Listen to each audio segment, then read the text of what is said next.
Bismillahirrahmanirrahim. Assalamu alaykum, hurmatli televizor ko'ruvchilar. Istiqlol kundalik xabarlarimizni ko'rishinglarni qizg'in qarshi olamiz. Men Abdullah Yalqun. Programmamizda vatanimiz Sharq Turkiston va dunyoda bo'lib o'tgan kun tartibidagi xabarlarni huzuringizga sunishtirishimiz qanamsiz diqqatinglar ekranimizda bo'lsin.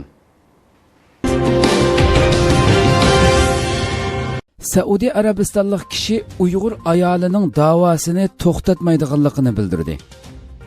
2 kundan buyon ijtimoiy uchur vositalarida Saudiya Arabistonlik Said Saad Abbud Shahrani ismli bir kishining qisqa sin ko'rinishi orqali o'zining Sharq Turkistonlik Uyg'ur ayolining da'vosini qilayotganligi, o'zining uningdan 2 farzandi borligi, ayolining pasport almashtirish uchun vatanga qaytib sog'-salomat pasport almashtirib, Saudiya Arabistonga qaytish yo'lida aeroplandan Xitoylar tarafidan tutqun qilinganligini bildirib, Saudiya Arabiston shundaqli xalqaro inson haqlari tashkilotlarini harakatga chaqiriq qilgan videosi keng tarqaldi va g'ulg'ula qo'zg'adi. Biz bu yip uchiga asosan texmo ko'p ma'lumotga erishdik. Bu kishi Saudiya Arabistonlik tijoratchi bo'lib, Xitoy tutqun qilgan Uyg'ur ayoli bilan 2010-yili 6-oyning 18-kuni Xitoy qonunlariga ko'ra rasmiy to'y xati elib to'y qilgan va 2 farzandlik bo'lib hozirgacha yashab kelmoqda. Ayoli Amina Alloh berdi bo'lsa, vatanimiz Sharq Turkistonning Oqsuv shahridan bo'lib, toki tutib ketilganga qadar hech qanday Xitoyga qarshi faoliyat yoki harakatlarda bo'lmagan. Yo'ldoshining bildirishicha, u o'tgan yili Xitoy pasportining to'shib qilishi sababli pasportini almashtirib kelish uchun vatanga qaytgan. Ammo Xitoy yerlik doiralar uningga har xil qiyinchiliklarni chiqargan bo'lsa-mu, lekin pasportini almashtirib bergan. Va 2017-yili 7-oyning 30-kuni Guangzhou aerodromidan Saudiya Arabistonga qaytish uchun bilet elib aeroplanga chiqib bo'lganda Xitoy soqchilari tomonidan tutqun qilingan va hozirgacha hech qanday uchuri bo'lmagan. Said Saad Abbud Shahrani apandi e'lon qilgan sirliq videoda o'zining 2 farzandi Abdul Aziz bilan Aishani ko'rsatib turib, ayolining hech qanday gunohining yo'qligini, agar uningda biror masala bo'lgan bo'lsa, shuncha qattiq tekshirishlar jarayonida uning pasporti yangilab berilmagan va toki aeroplanga chiqib bo'lguncha fursat berilmagan bo'ladi. Shunlashqa Xitoydan ayolimni qo'yib berishini talab qilaman. Shundaqla ayolimning farzandlari bilan uchrashishi uchun butun dunyodagi kishilik huquq tashkilotlarining menga yordam qilishini umid qilaman deganlarni bildirdi. Egallanishicha, bu kishi o'tgan yili ayoli tutilib ketgandan buyon hozirgacha 1 minutmi to'xtamay ayolining izdirikini qilmoqda ekan. Sharq Turkiston musulmonlari qonunsiz muomalaga uchirmoqda. 12-sentabr Zimiston to'g'ri bergan xabarda bildirilishicha, Xitoy Sharq Turkiston xalqini hech qanday qonunga tayanmasdan 10 yildan yuqori jazolashga boshlagan.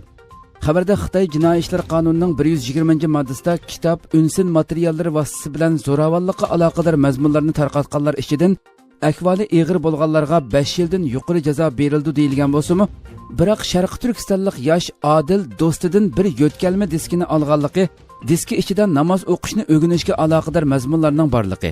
2018-yili Xitoy soqchilari Odilning uyidan mazkur diskini oqtirib tepib, namoz o'qishni o'rganish mazmunidagi diskini saqlaganligi uchun Odilni tutqun qilib 11 yil kasganligi, Odilning 3 bolasi va ayolining igicha haqsiz qolganligi bildirilgan.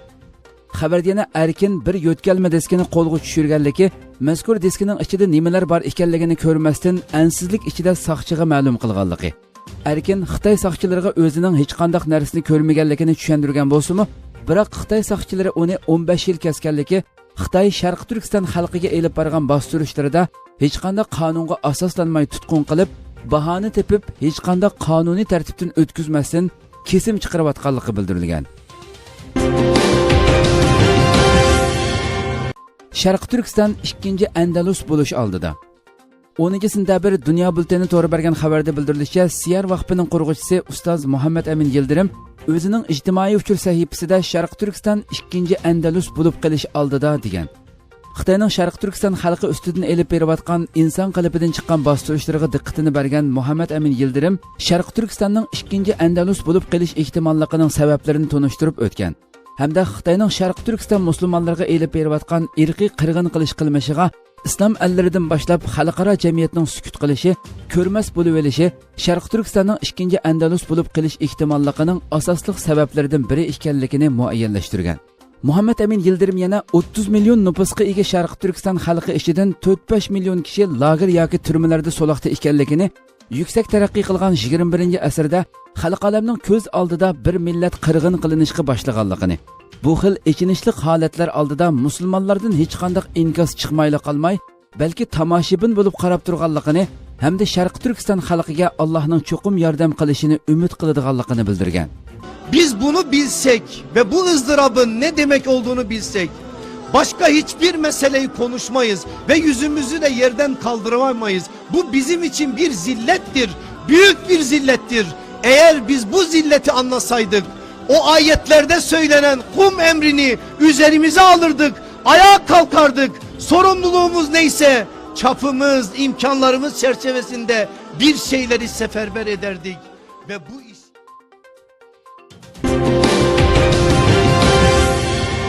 Sharq Turkiston Ulamolar birligi hay'ati Belgiyada. Sharq Turkiston Ulamolar birligi hay'ati Belgiyaga yetib kelib, Antwerpen shahrida Belgiyadagi Uyg'ur qarindoshlar bilan uchrashdi. Ulamolar birligi raisi doktor Ataullah Shahyar taklif bilan so'z qilib, Ulamolar birligi va millatimizga berilayotgan xizmatlarni qisqacha tunishtirib o'tdi. Doktor Shahyar ziyoratning maqsadini bayon qilib, Ulamolar birligi Belgiyada yashayotgan Uyg'ur qarindoshlarimizning diniy jihatdagi ehtiyojlarini qanday hal qilish kerakligi ve bu yerde yaşayotgan Uyg'urlar bilan tanışıp chiqishdan iborat ekanligini bildirib so'zini oxirlashtirdi. Suhbat oxirida qarindoshlarining so'ragan diniy va ijtimoiy savollarga javob berdi.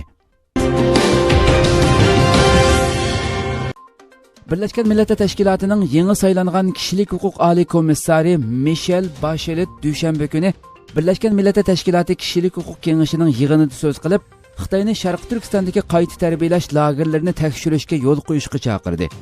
Kuzatuvchilarning ilgari surishicha, uning Birleşken Milletler Teşkilatı Kişilik Hukuk Ali Komissarlik vazifasiga o'ltirib qilgan mazkur tunji so'zida lagerlar masalasini tilga elishi Xitoyga berilgan kuchlik signal ekan. Lekin uning so'ziga Xitoy hozirga qadar inkos bildirmadi. Michel Bachelet so'zida o'tgan oyda irqiy ayrimchilikqa qarshi turish komiteti tarafidan Xitoyning ahvoli ko'zdan kechirilib, Xinjiang miqyosida Uyg'ur va boshqa musulmon jamoatlarining keng ko'lamlik xohlagancha tutqun qilinib, atalmış qayta tarbiyalash lagerlarida tutib turilishida kishini qattiq bearam qildigan masala o'ttirg'a qo'yildi. Irqiy ayrimchilikqa qarshi turish komitetining yakuni biz erishgan boshqa ma'lumotlarga tayangan. Ma'lumotlarda yana boshqa rayonlardami kishilik huquqi xiloflik qilinayotganligi o'ttirg'a qo'yilmoqda. Biz bu ma'lumotlar asosida hukumatdan Xitoydagi barliq rayonlarda tekshirish elib berishimizga yo'l qo'yishini talab qilamiz degan.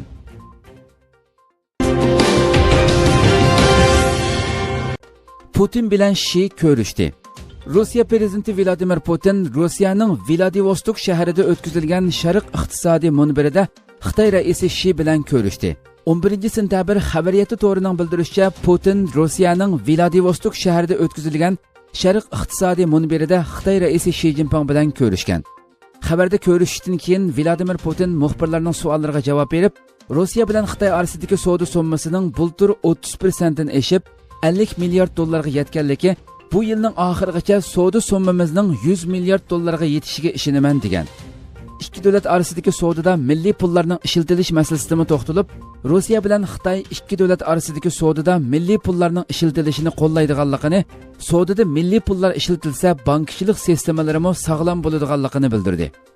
Xabarda Putin yana Koreya yarim orolining navbatdagi vaziyati ustida to'xtalib, Rossiya Xitoy yo'l xaritasiga muvofiq holda Koreya yarim orolining vaziyatini siyosiy va diplomatik yo'llardan hal qilish uchun Xitoy bilan hamkorlashib harakat qiladiganligini, Shimoliy va Janubiy Koreya hokimiyatlarining munosabatlarini qaytadan barpo qilish uchun ko'rsatayotgan tirishchanliklarini qo'llaydiganligini, Shimoliy Koreya bilan Amerika munosabatlari normallashgan taqdirda Koreya yarim oroli masalasining hal bo'ladiganligini ta'kidladi.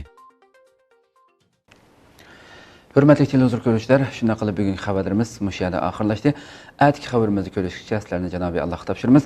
Shunday qilib programma oxirida ekran orqasidagi barliq xizmatdoshlarimga ko'pdan ko'p rahmat aytaman. Assalomu alaykum va rahmatulloh.